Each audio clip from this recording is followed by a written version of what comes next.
ধ্বংসস্তূপ, লাশের সারি কিংবা মর্মন্তুদ আর্তনাদ। ফিলিস্তিন সম্পর্কে বলতে গেলে আমাদের মূলত এই শব্দগুলাই ভেসে ওঠে। প্রতিদিন ফিলিস্তিনের উপর হওয়া আগ্রাসনের চিত্র এবং ভিডিও দেখে আমাদের হৃদয়ে রক্তক্ষরণ শুরু হলেও বিস্ময়করভাবে চুপ থাকে আরব বিশ্ব।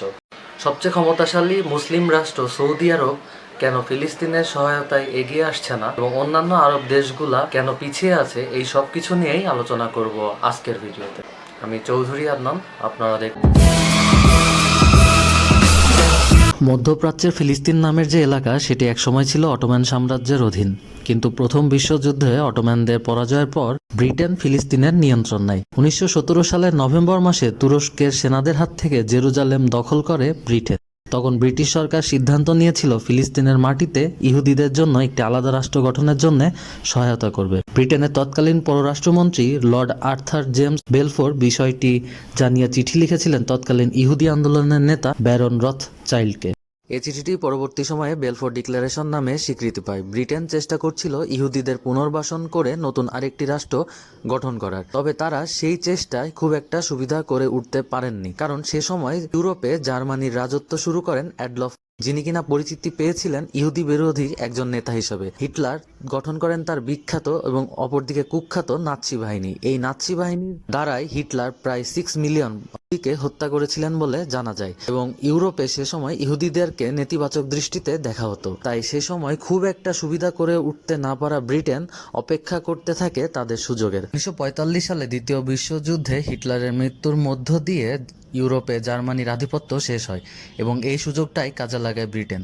দ্বিতীয় বিশ্বযুদ্ধে যেসব ইহুদি বেঁচে যায় তাদেরকে পুনর্বাসনের জন্য নতুন করে চেষ্টা শুরু করে Britain.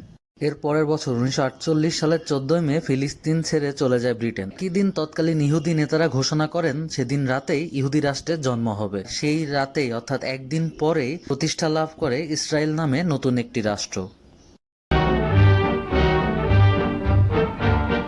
Two former American vessels carrying nearly 4,000 Jewish refugees arrive at the port of Haifa, Palestine. দলে দলে পৃথিবীর বিভিন্ন প্রান্ত থেকে প্যালেস্টাইন ভূখণ্ডে এসে জড়ো হতে থাকে ইহুদিরা, আর এভাবেই এক সময় নিজ বাসভূমেই পরবাসী হয়ে ওঠে সাধারণ ফিলিস্তিনি নাগরিক।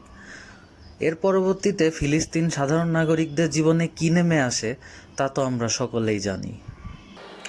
এখন সৌদি আরব কেন ফিলিস্তিনের সাহায্যে এগিয়ে আসে না, এটা জানার জন্য আমাদের ডুব দিতে হবে সৌদি আরবের তেলের সাগরে। সৌদি আরবের অর্থনীতির বেশিরভাগই তেল রপ্তানি শিল্পের উপর ডিপেন্ডেন্ট, যার বাজার মূল্য বছরে প্রায় $211 বিলিয়ন।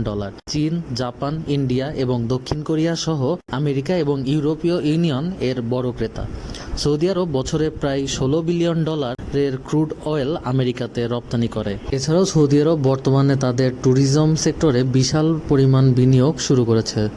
তাদের প্ল্যান অনুযায়ী 2030 সালের মধ্যে তারা নিয়ম, কিডডিয়া এবং রেড সি প্রজেক্টের আওতায় প্রায় $800 বিলিয়ন ইনভেস্ট করার প্ল্যান করছে। বহু বছর ধরে চলে আসা সৌদি আরবের পারিবারিক বাদশাতন্ত্র টিকিয়ে রাখার জন্যও তারা যুক্তরাষ্ট্র সহ পশ্চিমা বিশ্বের সঙ্গে আপোষ করে চলে। ইসরায়েলের বিরুদ্ধে অবস্থান নিলে পশ্চিমারা মানবাধিকার ইস্যুতে রাজপরিবারকে বেকায়দায় ফেলতে পারে, আর এই ভয় থেকেই সৌদি আরব বেশিরভাগ ক্ষেত্রেই ফিলিস্তিন ইস্যুতে নীরব ভূমিকা পালন করেন।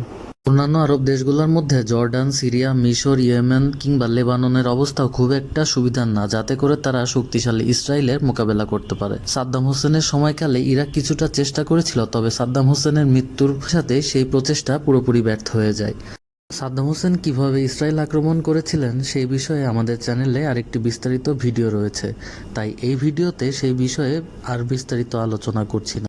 বর্তমানে ইরান কিছুটা চেষ্টা করলেও শক্তিশালী ইসরায়েল এবং আমেরিকার বিরোধিতা তার একার পক্ষে করা কোনোভাবেই সম্ভব নয়।